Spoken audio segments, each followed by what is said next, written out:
Parashá Haazinu, el contenido de la canción Haazinu y una enumeración de las 10 canciones proféticas.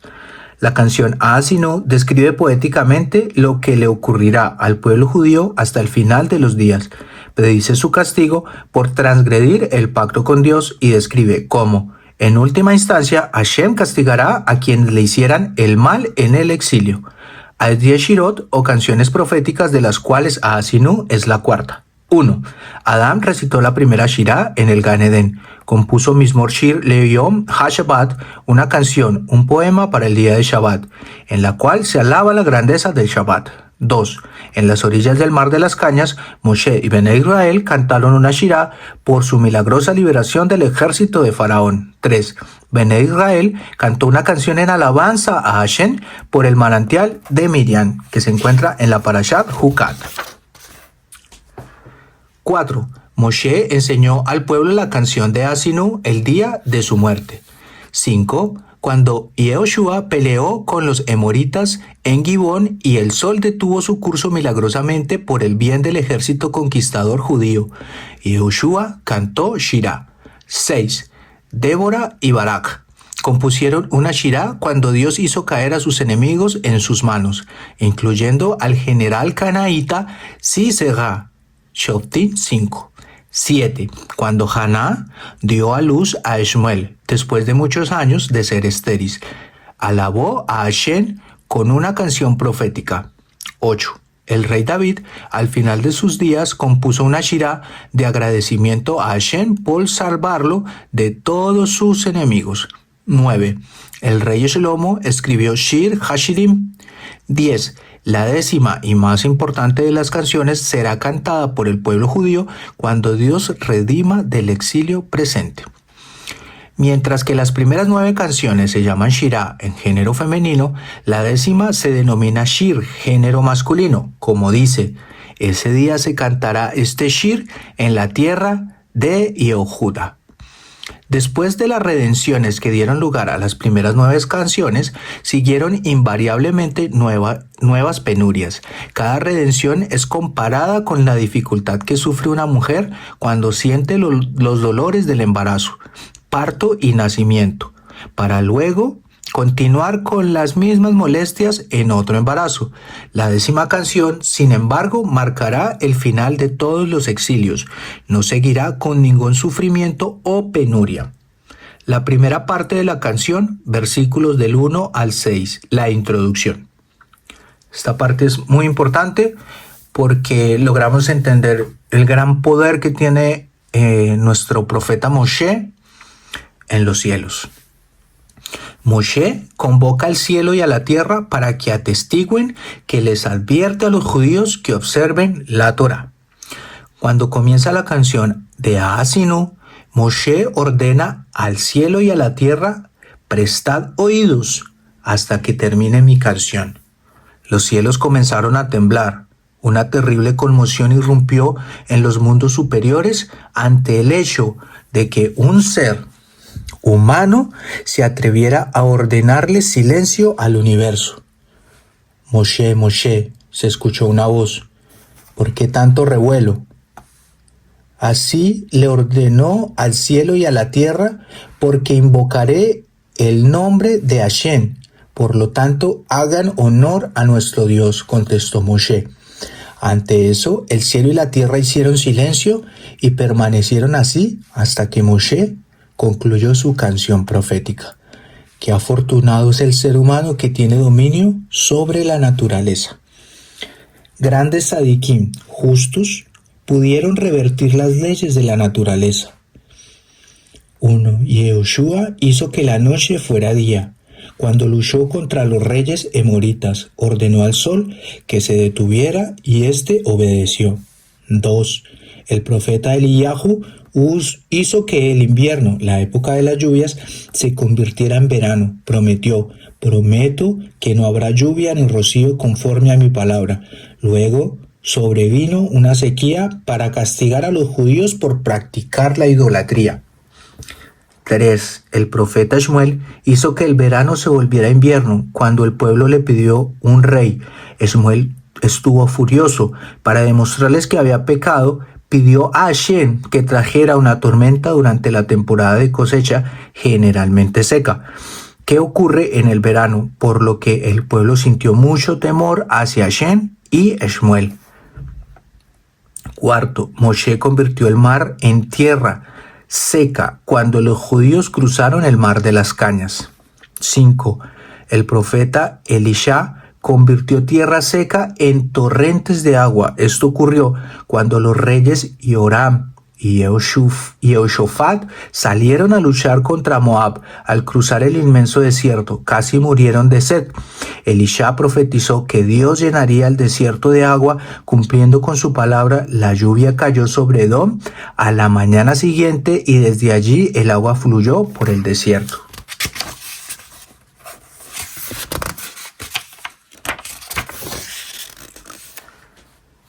Moshe poseía otro mérito que causó que el cielo y la tierra se mantuvieran en silencio por él. El Todopoderoso prometió a los judíos: si inclinan vuestros oídos para escuchar las palabras de la Torá, todos eventualmente se silenciarán y escucharán vuestras palabras.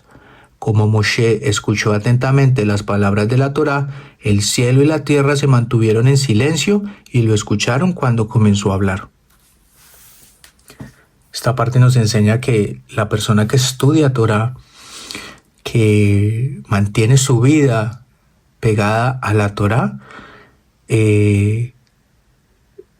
paradójicamente o metafóricamente, el cielo se silencia, es decir, que todos sus rezos y sus oraciones son directamente llevados al cielo para que Hashem los escuche.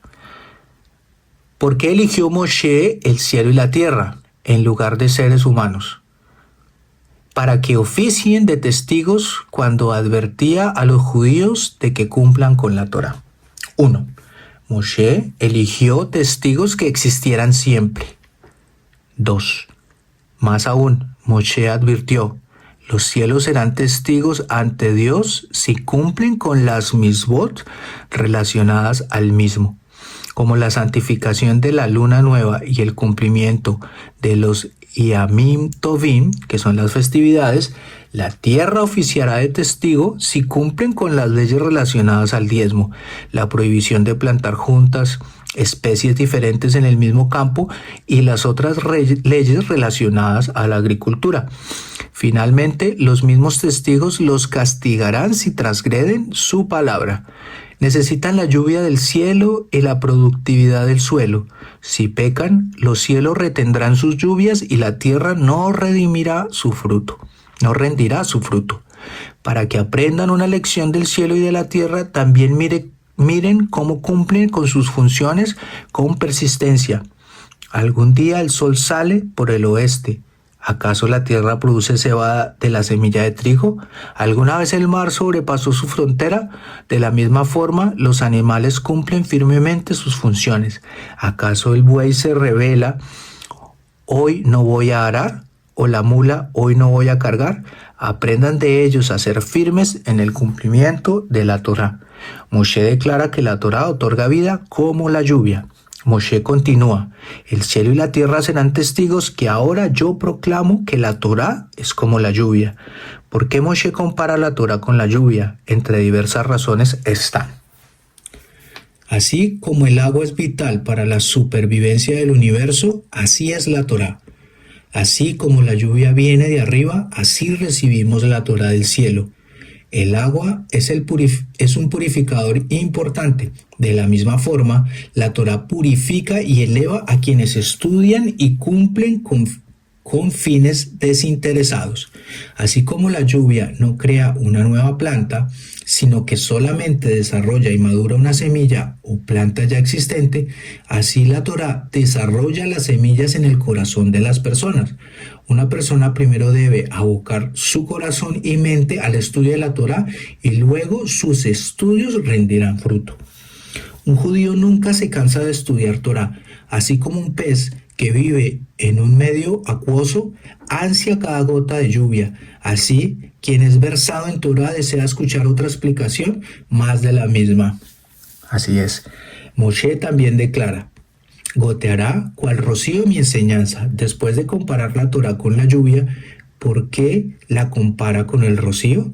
La lluvia perturba a la gente, molesta a los viajeros en los caminos y a la gente con las bodegas de vino abiertas, cuyo contenido se puede estropear. A fin de que pensemos que la Torá también a veces hace la gente desdichada, Moshe explica que este no es el caso. En este aspecto, la Torá es como el rocío. Todos, sin excepción, se regocijan con la caída del rocío. Por ello la Torá solo provoca alegría. Cuando Moshe enseñó mi Torá gotea como lluvia, utilizó una palabra poco común por gota, pues también significa romper el cuello. Moshe sugirió: el estudio de la Torá puede causarte dificultades, estúdiala aunque te rompa el cuello. Yo estuve preparado para morir por la Torá. ¿A qué incidente hacía referencia Moshe? Cuando Moshe ascendió al cielo para tomar posesión de las Lujot, las tablas, para el pueblo judío, los ángeles estaban tan enfurecidos por la idea de que la Torá fuera recibida a manos del hombre que quisieron destruir a Moshe con su aliento. Sin embargo, Moshe los apaciguó. ¿Por qué están tan exaltados de perder 2 tablas de piedra? ¿Cuánto valen? Déjenme partir. Actuó como el mercader que mientras cruzaba el bosque fue atacado por una banda de ladrones. Cuando amenazaron matarlo, sacó el cambio que llevaba en sus bolsillos y les dijo: se equivocaron de víctima. Miren el poco dinero que llevo. ¿Vale la pena que maten por un poco? Los ladrones se convencieron y declararon: sus monedas no valen mucho, déjenlo partir. Cuando el mercader llegó a su casa a salvo, quitó de un escondite del forro de su sombrero las perlas y diamantes que vendía. De la misma forma, Moshe empequeñeció a la Torá frente a los ángeles. Sin embargo, cuando se la llevó a los judíos, les enseñó su verdadero valor. La Torá de tu boca es mejor para mí que millares de piezas de oro y de plata. Teilín 119:72. ¡Wow! Moshe dijo a los judíos: así como arriesgué mi vida cuando permanecí 40 días en Har Sinai entre los ángeles, así ustedes estarán dispuestos a sacrificarla por la Torá. La afirmación de Moshe también incluyó una plegaria para que su mensaje no pasara desapercibido y se introdujera en los corazones de Bene Israel. Goteará cual lluvia mi enseñanza, fluirá cual rocío mi dicho, cual lloviznas sobre el césped y cual lluvia de primavera sobre la hierba en el mes de Adar. Mi enseñanza se refiere a la Torá escrita, mi dicho a la Torá oral. Dios mío. Moshe convoca al pueblo a responder con alabanzas a Dios. Donde quiera él menciona el nombre de Dios. Moshe antepuso la enseñanza a la canción de Asinu. Cuando menciona el nombre de Hashem, alábenlo, respondiendo amén. Nuestros sabios aprendieron que de este versículo que después de la bendición recitada en el Bet Hamikdash, el pueblo debe responder: bendito sea el nombre de su gloria, glorioso su reino por siempre jamás. Nosotros también cumplimos con la norma de responder con una bendición. Cuando el Hassan, cantor en el Bet HaMiknesset, menciona el nombre de Dios en una bendición, y cuando escuchamos a un individuo recitar una bendición, quien responde amén a una bendición es aún más importante que quien la recita. Importante eso. La bendición en sí misma es comparada con un contrato firmado que no fue confirmado por un tribunal. Una vez que se pronuncia amén, la bendición adquiere el estatus de un contrato ratificado por el Beit Din, tribunal. Moshe añadió otro prefacio antes de la canción misma. La obra de Dios es perfecta, todos sus caminos son absolutamente justos. En el curso de la canción, Moshe predice un castigo severo si los judíos abandonan la Torá. Uno puede aceptar el castigo voluntariamente solo si se convence que lo merece. Por lo tanto, Moshe comenzó por declarar la absoluta justicia de los caminos de Dios. Explicó a los judíos: cuando ascendí a Har Sinaí, se me mostró de qué forma el Todopoderoso ocupa el mismo día. Divide el día en 4 partes. En la primera estudia Torá. En la segunda imparte justicia, y en la tercera hace reunir a las parejas y decide a quienes elevar y a quienes denigrar. En la última decide las fuentes de sustento de todas sus criaturas. Por Dios, si bien Él es poderoso, nunca castiga por su ira, sino porque la justicia lo exige. Es un Dios fiel que recompensará en última instancia al justo y castigará al malvado. Debemos reconocer su rectitud y justicia. Una persona que en este mundo no acepta que Dios es justo, deberá reconocerlo después de su muerte, cuando sea juzgado por todos sus actos. Entonces admitirá: tú juzgaste con justicia. En tiempos en que los romanos proscribieron la cristiandad, Rabí Elíasar fue acusado de herejía, un cristiano secreto. Fue llevado ante el gobernador romano para ser juzgado. El gobernador dijo: ¿por qué un hombre sabio como usted se debe ocupar de minucias como esas? Rabí Eliezer respondió: considero que el juez merece confianza. Se refería al Todopoderoso, implicando: confío que el juez celestial me ha encontrado culpable de alguna transgresión seria y por lo tanto me trajo aparejada esta calamidad. Sin embargo, el gobernador pensó que Rabí Eliezer se refería a él y contestó: te prometo que como confías en mi justicia quedarás libre. Así, rescatado sorpresivamente de una muerte casi segura, Rabí Eliezer regresó a su hogar. En lugar de regocijarse por su salvación, este sádic estaba profundamente preocupado. No podía identificar el pecado que provocó esta casi catástrofe y por lo tanto no podía hacer teshuva. Sus alumnos entraron a consolarlo, pero no podía encontrar alivio. Entonces Rabí Akiva sugirió: Rebe, permítame repetir una de las cosas que me has enseñado. Quizás alguna vez disfrutaste de una explicación ofrecida por un apícoros, hereje, y por lo tanto fuiste acusado de cometer herejía ante los romanos. Tienes razón, Akiva, contestó Rabí Eliezer. Ahora recuerdo cierta vez, mientras caminaba por la parte superior del mercado de Sipori, encontré a un hereje llamado Jacob de la villa de Sagmia, quien preguntó: tu Torá dice que las ganancias de una prostituta no se usarán para comprar los sacrificios del Bet HaMikdash. Sin embargo, pueden ser utilizados para financiar la construcción de un baño para el Cohen Gadol en el dormitorio donde reside una semana antes de Yom Kippur. No supe la respuesta, por ello dijo: responderé, el dinero se originará en un lugar sucio y podrá ser empleado en un lugar sucio, como dice Mijá 1:7, por cuanto de la paga de una ramera fue recogida y por la paga de una ramera se volverán. Al estar satisfecho con su explicación, transgredí el versículo Mishle 5:8, aleja de ella herejía tu sendero, pues el contacto con un apícoros, o sea, con hereje, puede ser una influencia dañina, por lo tanto fui castigado justamente. Rabí Hanina ben Teradión fue capturado por el gobierno romano por enseñar Torá públicamente. Cuando se le preguntó por qué había violado la ley romana, contestó: he cumplido con el mandamiento de Hashem mi Dios. Los romanos lo condenaron a que fuera quemado en la hoguera. También condenaron a su esposa y enviaron a su hija a un prostíbulo. ¿Por qué Dios castigó a Rabí Hanina? Solía pronunciar el nombre de Hashem tal cual está escrito: Yud Hei Vav Hei, y no como es leído Adonai. Si bien podía hacerlo mientras estudiaba en privado, también lo pronunciaba en público. ¿Por qué fue ejecutada su esposa? ¿Por qué no recriminó a su esposo?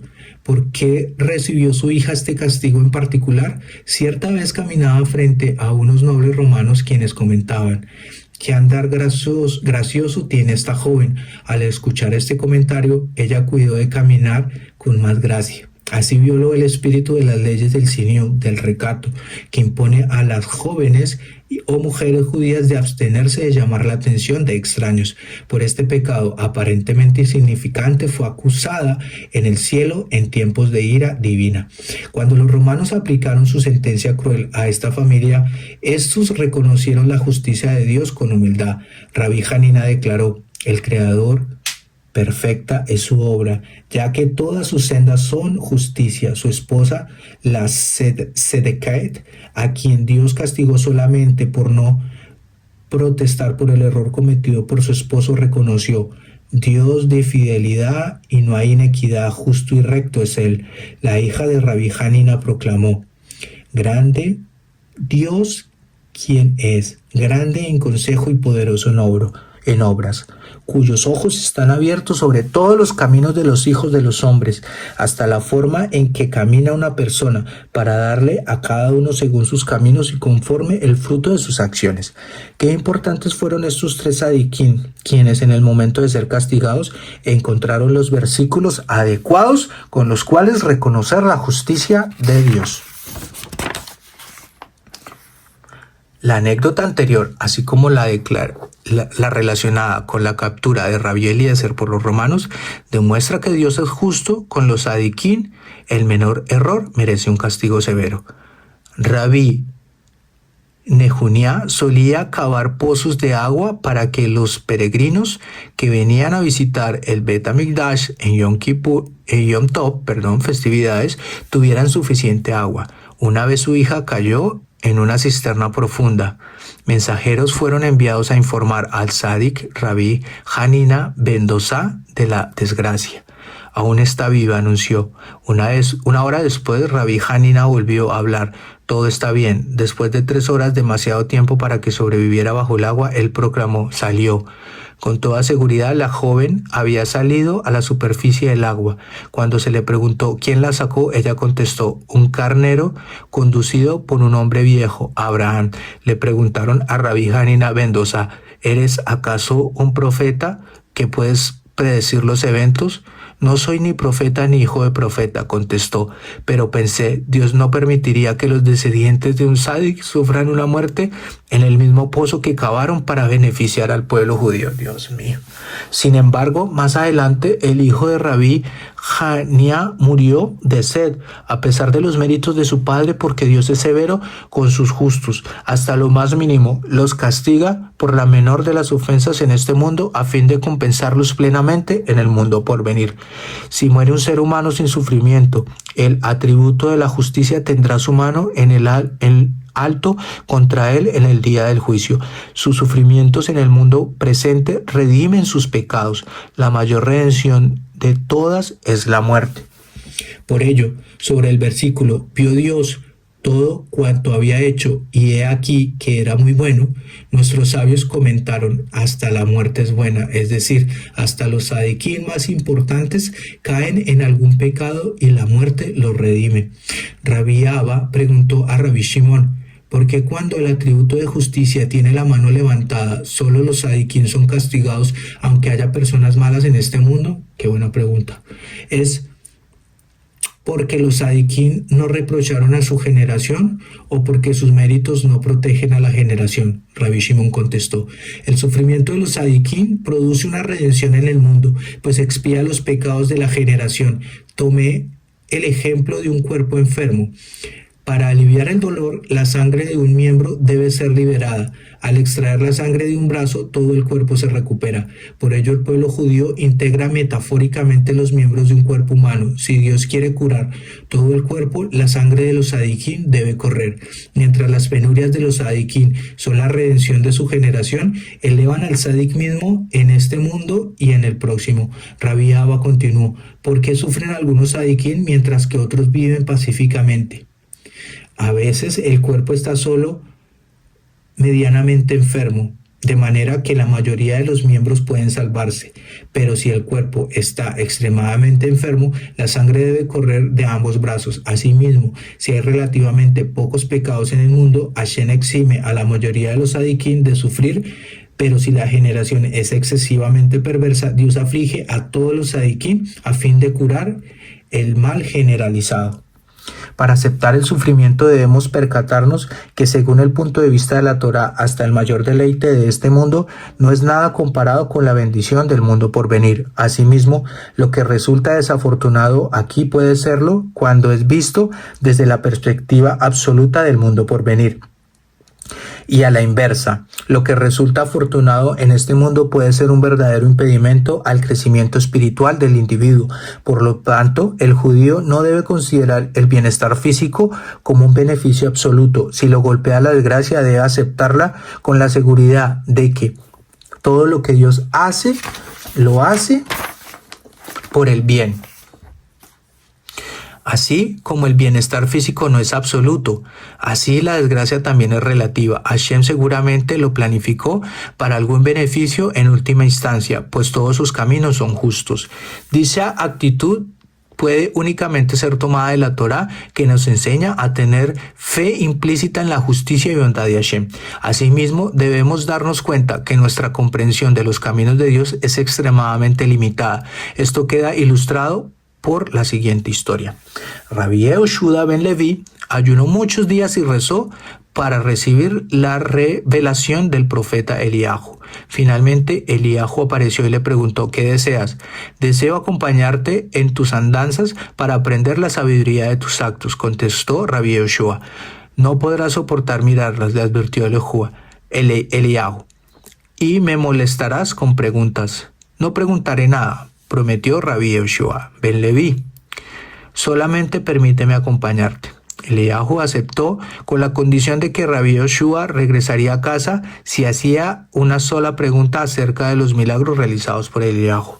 Eliyahu y su acompañante fueron a la choza de un hombre pobre.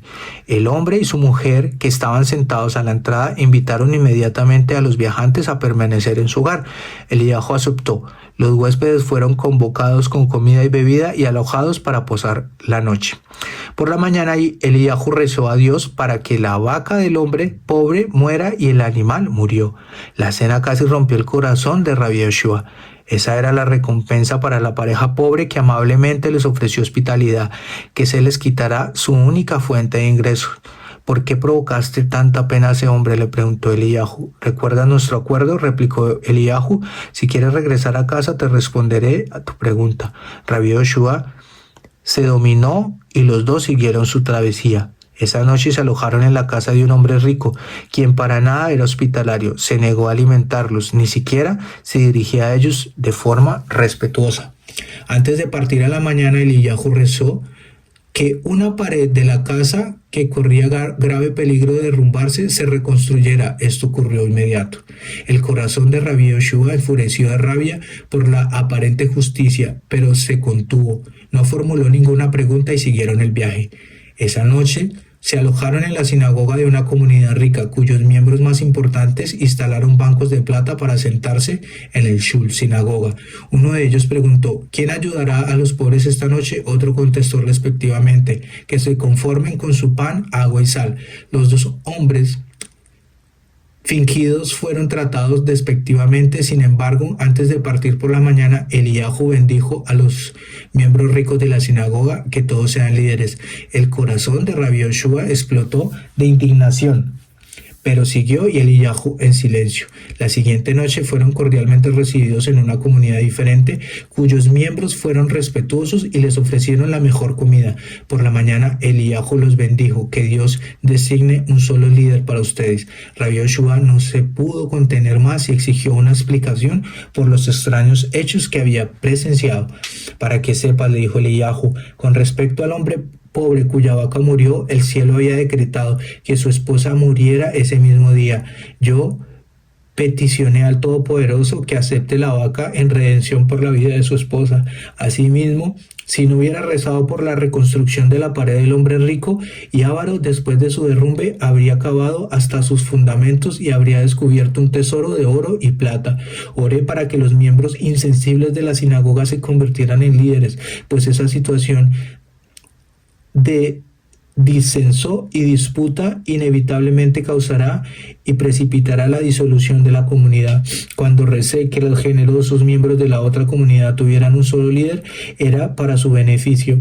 Lo seguirán unánimemente y como consecuencia todos prosperarán. La gente dice, demasiados capitanes hunden el bote, pero con una sola cabeza una ciudad prospera. Eliyahu concluyó, debes dejarme ahora, pero lleva este mensaje contigo. Si ves a un hombre malvado progresar, no dejes que el Yetzer-Hara, instinto del mal, te sorprenda, pues es el mal para él. Si ves a un sadi justo en problemas y con penurias, toda su vida, o con hambre y necesidad, no te encolerices. No permitas que tu Yetzer-Hara cree dudas en tu mente acerca de la justicia del Creador. Implanta firmemente en tu corazón y mente que el justo es justo, sus juicios son justos. Él supervisa todas las acciones del hombre y no hay ningún ser humano que se atreva a desafiarlo diciendo, ¿qué es lo que tú haces? Dios mío. En el versículo, la roca, su obra es perfecta, Moshe también hizo alusión a los acontecimientos que le ocurrieron a él el día de su muerte. Moshe reconoció públicamente la justicia del veredicto de Dios. No quiso que los judíos pensaran que Dios lo trató injustamente al no dejarlo entrar a Eretz Israel. Por eso explicó que Dios es fiel para compensar a los tzadikim en el mundo por venir. Moshe, por lo tanto, describió a Dios como la roca, en alusión a su pecado de golpear la roca en las aguas de Meribá, por el cual ahora es castigado. Así como el más importante de los profetas, Moshe reconoció la justicia de Dios el día de su muerte. Lo mismo debemos cuando escuchamos de la muerte de otro, pronunciamos la bendición. Bendito eres tú, Hashem, Dios nuestro, Rey del universo, el juez verdadero. Moshe explica a los judíos que cada pecado es voluntario, no se debe culpar a Dios por él. Moshe explicó a los judíos si caen en el pecado es por culpa de ustedes. Ustedes, los hijos amados de Hashem, se convierten así en una generación deshonesta y perversa. Asimismo, cuando pecan se corrompen, se hacen daño a sí mismos, no a Hashem. Moshe quiso reprender a todas las generaciones futuras en general y específicamente recriminar a su propia generación por el pecado del becerro de oro. Moshe los amonestó. Cuando construyeron el becerro de oro se autocorrompieron, no dañaron a Dios. Antes él los solía llamar sus hijos, pero después del pecado él me dijo, tu pueblo se ha corrompido. No actuaron como hijos hacia un padre cuando proclamaron, estos son vuestros dioses, Israel. Desde el principio de la canción hasta el versículo 5, cuando Moshe les recriminó por el pecado del becerro de oro, hay 40 palabras. Esto implica que 40 días después del otorgamiento de la Torá, los judíos construyeron el becerro y Dios luego dijo, Moshe, tu pueblo se ha corrompido.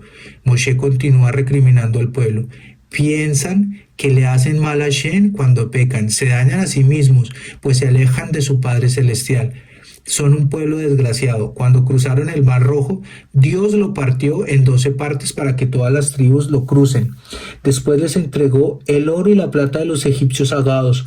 Los protegió de vuestros enemigos y de las serpientes y escorpiones durante 40 años en el desierto. Sin embargo, cuando estaban cruzando el Mar Rojo, albergaban entre ustedes un ídolo. Uno de ustedes, Mijá, había construido una imagen que llevaba consigo. Esta imagen los acompañó durante la travesía en el desierto también.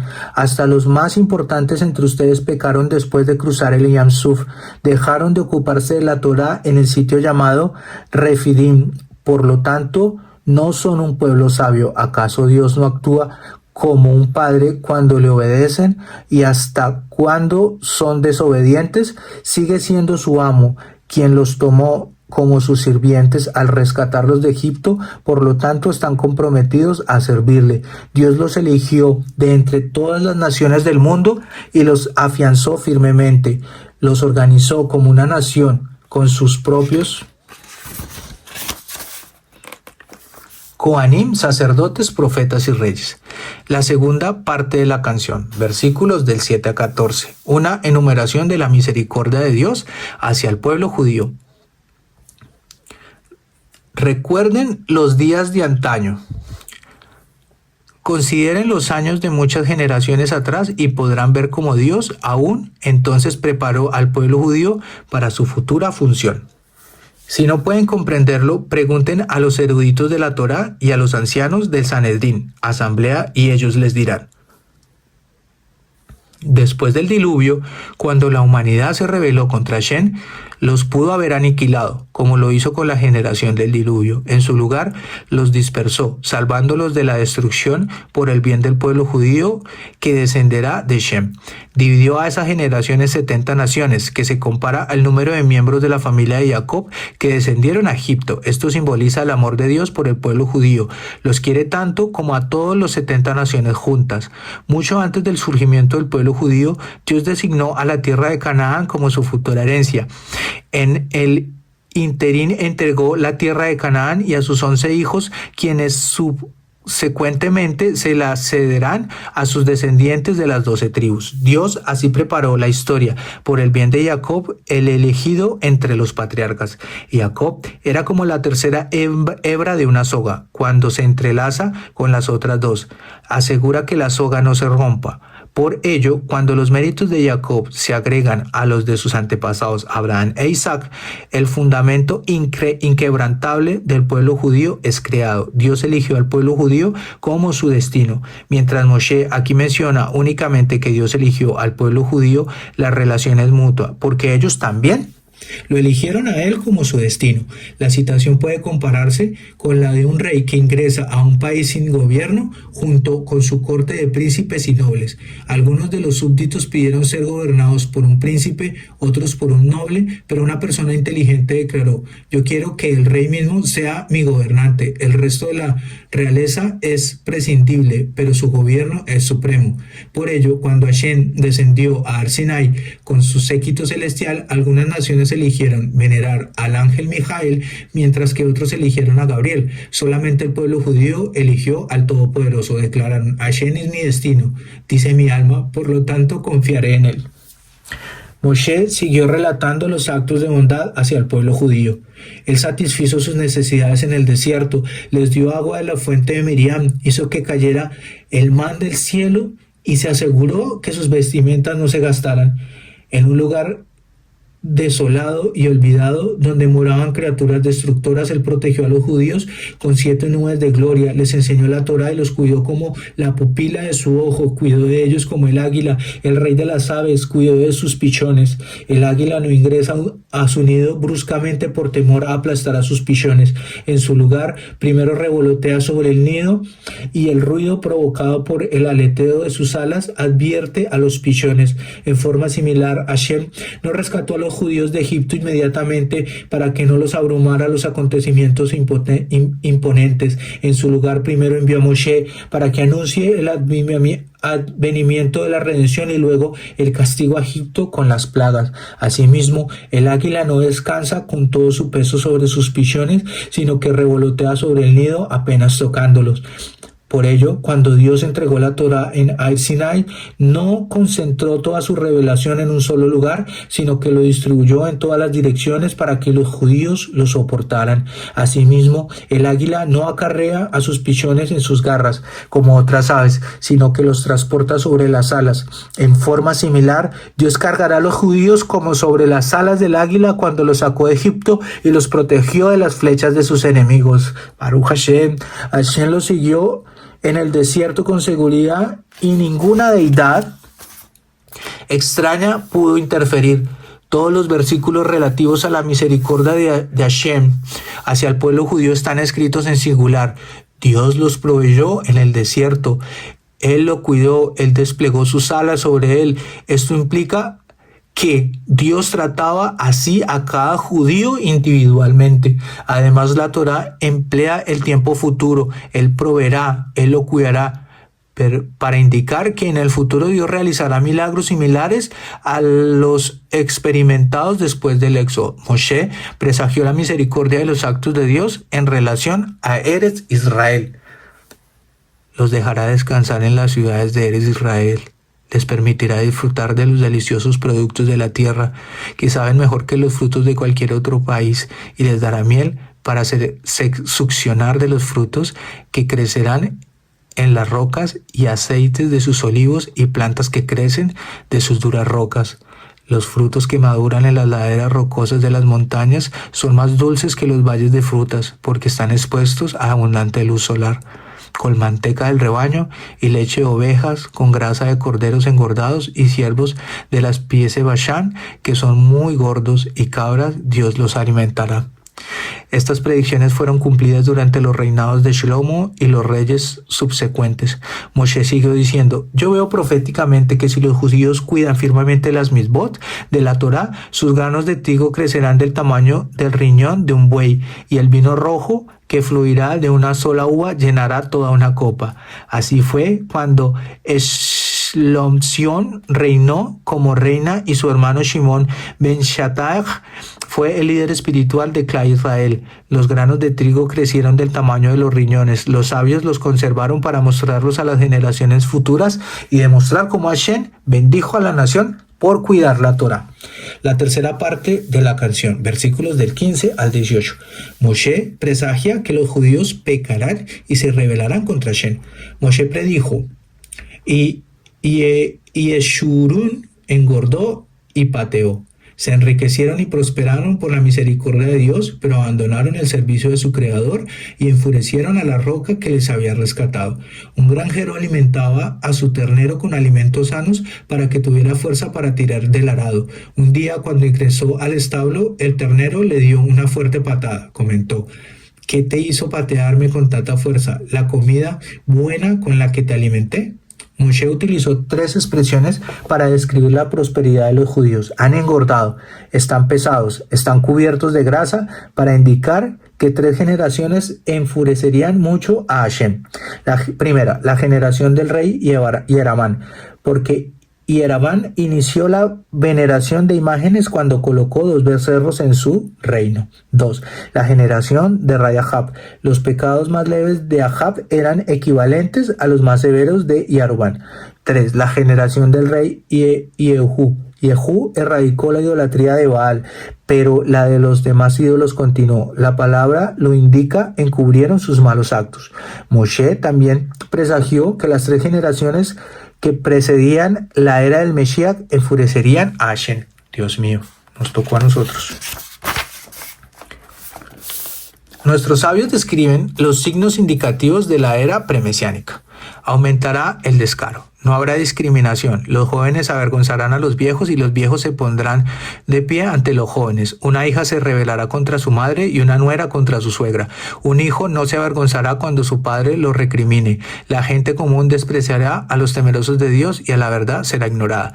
Moshe predijo: incitarán su cólera practicando idolatría y otras abominaciones tales como la sodomía y magia. Sacrificarán a los demonios inútiles, a dioses que ni los gentiles conocen, a nuevos dioses que fueron recientemente creados, que vuestros padres no temían. Estas palabras indican que la pasión de los judíos por practicar la idolatría era tan grande que hasta producían nuevos ídolos. Había talleres en Jerusalén y Esrom que fabricaban nuevas imágenes idólatras, que eran luego exportadas a las naciones gentiles. Han olvidado la roca que los creó y los trajo al mundo porque veneraron dioses inservibles. Al pecar contra él, debilitan su poder, el que los favorece. La cuarta parte de la canción, versículos del 19 al 25. El castigo. Sus acciones malas quedaron expuestas ante él e irritóse por la cólera provocada por sus hijos e hijas. Las hijas son particularmente mencionadas aquí, pues antes de la destrucción del primer Betamigdash, muchas mujeres incitaban a sus esposos a practicar la idolatría. El profeta Yirmiyahu amonestó a los hombres y mujeres judíos que habían huido a Egipto después de la muerte de Gedalia ben Ahikam, el último gobernador judío después de la primera destrucción, para no adorar a los ídolos de allí. Yirmiyahu amenazó en nombre de Dios: si continúan practicando la idolatría, aquí como lo solía hacer Judá, serán consumidos por la espada y el hambre. En ese momento, los hombres que sabían que sus esposas habían quemado incienso a otros dioses y una multitud de mujeres congregadas allí contestaron en forma descarada: no te escucharemos, seguiremos quemando incienso a la reina del cielo, Venus, y vertiendo brebajes en honor de ella, como lo hicieron nuestros padres y reyes en Yehuda. Mientras la venerábamos, no nos pasaba nada malo, pero cuando dejamos de hacerlo, sufrimos de hambre y fuimos a la guerra. Y él dijo, les quitaré mi Shekinah y les demostraré su fin. Cuán inútiles resultan sus ídolos, porque son una generación perversa. Ha cambiado las palabras de Dios viviente y han convertido mi buena voluntad en cólera. Son hijos en quienes no se puede confiar. Estuvieron parados frente a Ar-Sinai y proclamaron, haremos y luego escucharemos. Y 40 días más tarde construyeron el becerro de oro. Construyeron el Bet Hamikdash, sagrado templo de Jerusalén, y no era mi intención exiliarlos de su tierra, pero fueron infieles, por lo tanto yo también cambié mis planes y los expulsé. Encendieron mi cólera con ídolos que no son dioses, me provocaron con sus vanidades, los enfureceré, mida keneged mida, atacándolos por naciones que no son pueblos. En su lugar son despreciables y de una bajeza comparable con los animales. Un hombre contrajo matrimonio con una hermosa mujer y luego se casó en sus segundas nupcias con una extremadamente fea. Su primera mujer le dijo furiosa, si te hubieras casado con otra mujer bella no me hubiera enojado tanto. Sin embargo, me causa mucha ira que hayas elegido una mujer fea para unirse a mí. Por ello, Hashem declaró, me enfurecen el doble porque veneran deidades que no son dioses.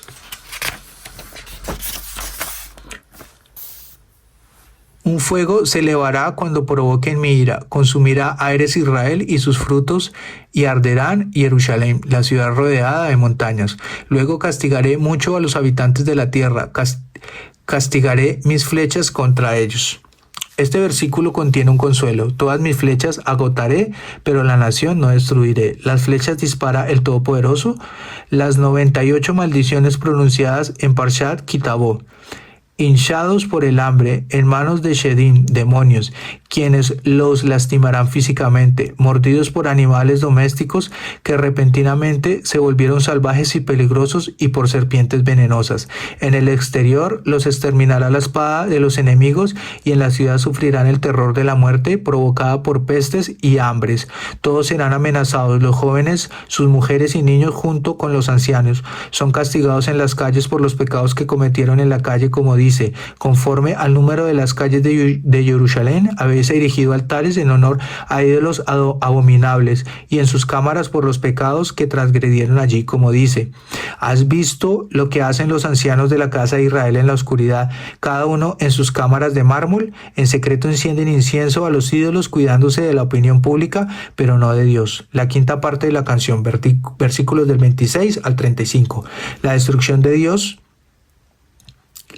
que Dios pensó hacer recaer sobre el pueblo judío y por qué se resistía a hacerlo. Hashem proclama, de acuerdo con el atributo de justicia, yo debí haber abandonado al pueblo judío en el eterno exilio para que desapareciera completamente entre los gentiles. Desistí de hacerlo para que el enemigo no se vanagloriara. Nuestra fortaleza ha castigado a nuestros adversarios, no fue un decreto de Hashem. Los gentiles atribuirán la desaparición del pueblo judío al poder de sus dioses y así el gran nombre de Dios será profanado. En un sentido más profundo, Hashem no permite la extinción del pueblo judío, pues si no, el universo perdería la razón de la existencia. Dios creó al hombre para reconocer y agradecer a su creador, y a él le otorgó su libre albedrío de adoptar entre el bien y el mal. Y a medida que las generaciones se corrompieron, solo el pueblo judío permaneció fiel a Dios, demostrando que todas las naciones gentiles, que Él es el Dios supremo, son testigos de su grandeza, hazañas a lo largo de la historia. Si el pueblo judío desapareciera, las naciones olvidarían los poderosos milagros de Dios y atribuirían todos los fenómenos visibles a causas naturales. Por lo tanto, al haber un pueblo cercano a Hashem que reconoce la verdad de su existencia, es una condición absoluta para la continuidad misma del universo. Porque las naciones gentiles son de opinión errada y no hay comprensión en ello, salvo que comprendan la razón del gran castigo del pueblo judío, considerarán: ¿cómo puede uno de nosotros perseguir a 1000 judíos y 2 de nosotros a 10.000? Si una roca no los vendió a su Dios, los hizo caer en nuestras manos. Mientras que los judíos estudian y observan el cumplimiento de la Torá, prevalecerá lo opuesto. Un número pequeño de judíos derrotará a una grande fuerza enemiga. Cuando la batalla contra los romanos recrudeció en Yehudá, Un romano persiguió a un judío y estaba listo para apuñalarlo. En el momento en que su espada estaba por atravesar el cuerpo del judío, una serpiente venenosa se deslizó de un agujero y mordió fatalmente al judío en el talón. El hombre moribundo dijo al romano: «Dale un mensaje a tu general. No debería pensar que nos derrotó porque su ejército es más fuerte que el nuestro. La verdad es, no nos habrían derrotado si nuestra roca no nos hubiera vendido y si Hashem no nos hubiera hecho caer en vuestras manos».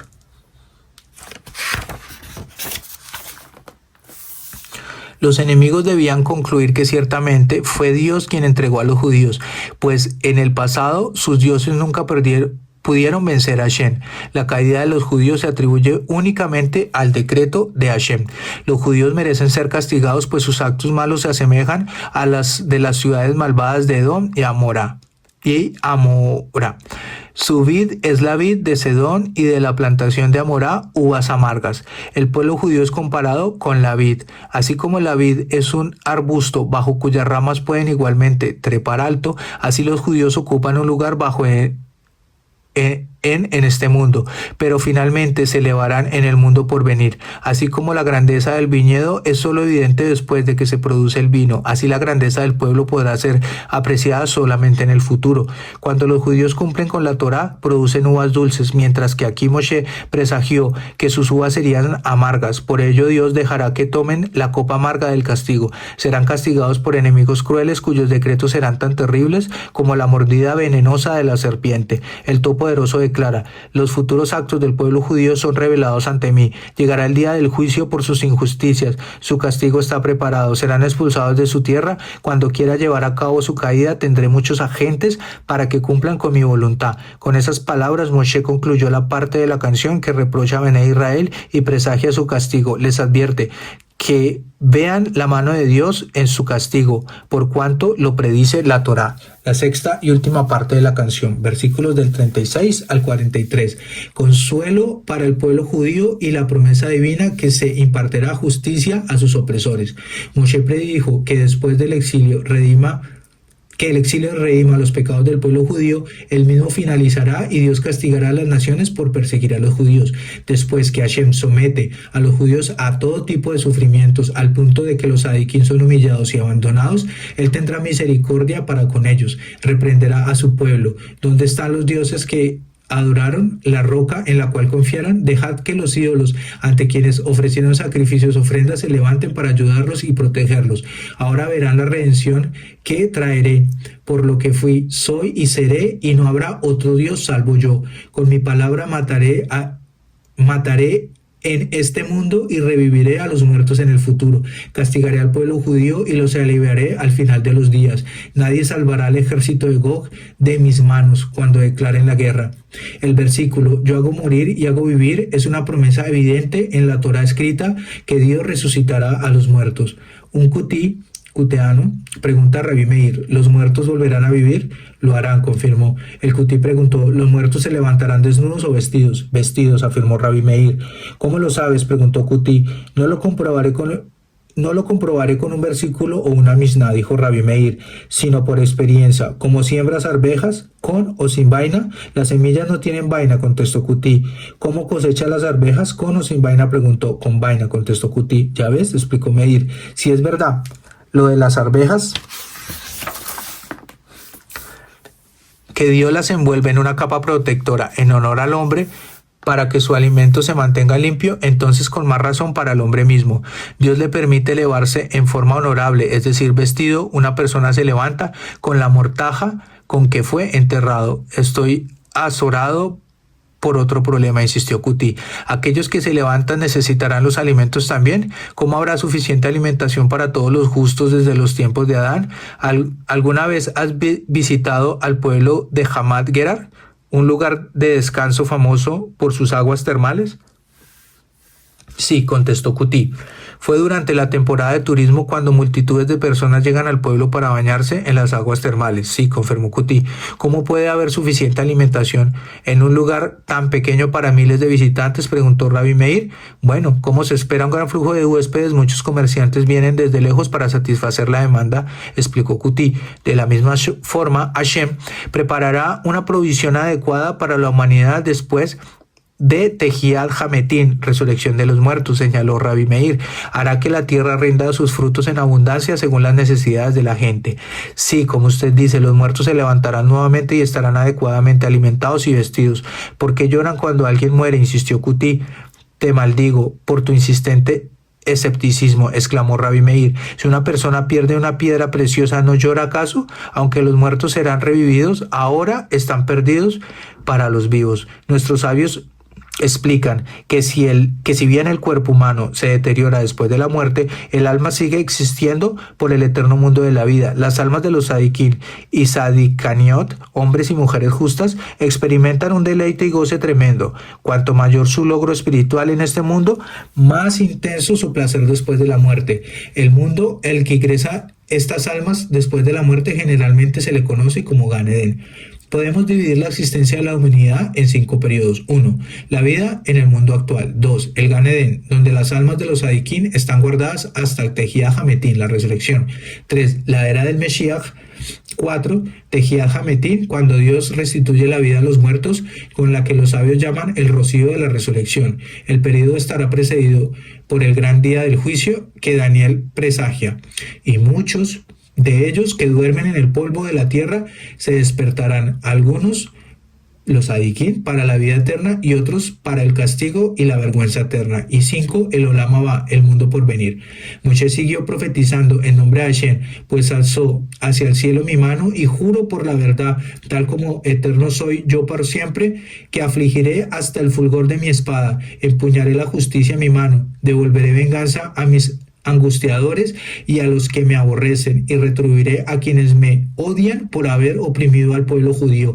Hashem dice: yo viviré por siempre y por ello tendré suficiente tiempo para vengarme. Un ser humano que presta dinero tiene apuro por cobrar su deuda, por temor que él o el prestatario mueran y la deuda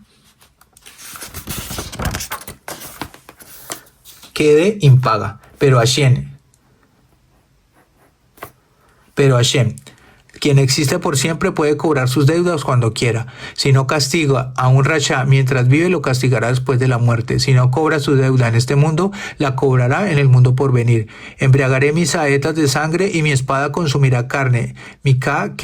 Keneged, Midá, por la sangre judía que derramaron y por los judíos que esclavizaron, los castigaré por sus propios crímenes y por los de sus antepasados. Amén.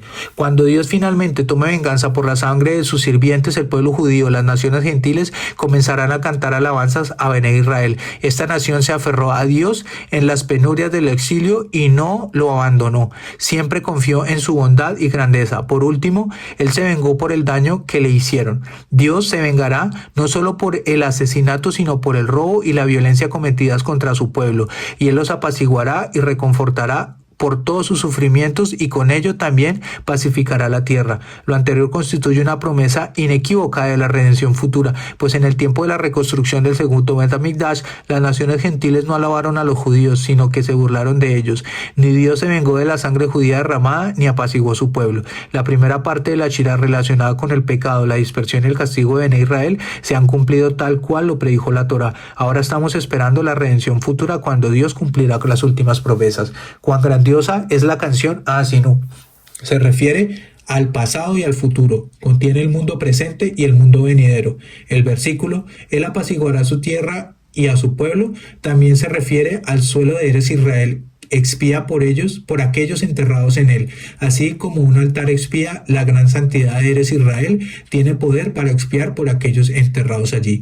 Moshe y Yehoshua enseñan a Bené Israel la canción de Asinu. Moshe explica a los Bené Israel que todo en la Torá tiene sentido. Tanto Moshe como Yehoshua enseñaron la canción de Asinu al pueblo. Yehoshua lo hizo en Shabbat, el último día de la vida de Moshe, en presencia de su maestro, para que el pueblo no reclamara después: mientras tu maestro vivía, no te atreviste a hablar. Si bien Yehoshua ya había sido nombrado oficialmente como el sucesor de Moshe, no fue altanero, permaneció tan humilde y justo como antes de ser engrandecido. Para iniciar esto, la Torá lo llamó por su nombre original, Oshea. Moshe explica a los judíos: para comprender la Torá deberán emplear sus mentes, ojos y oídos en su totalidad. Nada en la Torá es Nada en la Torá es vacío ni carente de sentido. Si no pueden comprender el significado, es porque no se han esforzado lo suficiente. Más aún, el estudio de la Torá nunca se desmerece, otorga vida y prolonga en la tierra en donde Dios los conducirá y no serán exiliados. Nada en la Torá es carente de sentido. Ningún versículo, palabra o letra, ni siquiera los puntos y coronas arriba de las letras. Hasta los versículos como "y la hija de Lotán fue Timná", y Timná fue concubina de Elifaz, hija de Saf. Bereshit 36, 12, 22. Son muy significativos. Timná permanecía en una familia noble descendiente de Seir. Se quería unir a la familia de Abraham y preguntó a Abraham, Isaac y Jacob si la podían aceptar como una conversa, pero ellos se negaron. Entonces decidió ser la concubina de Elifaz, el hijo de Saf. Dio a luz a Amelec, quien se convirtió en el archienemigo de los judíos.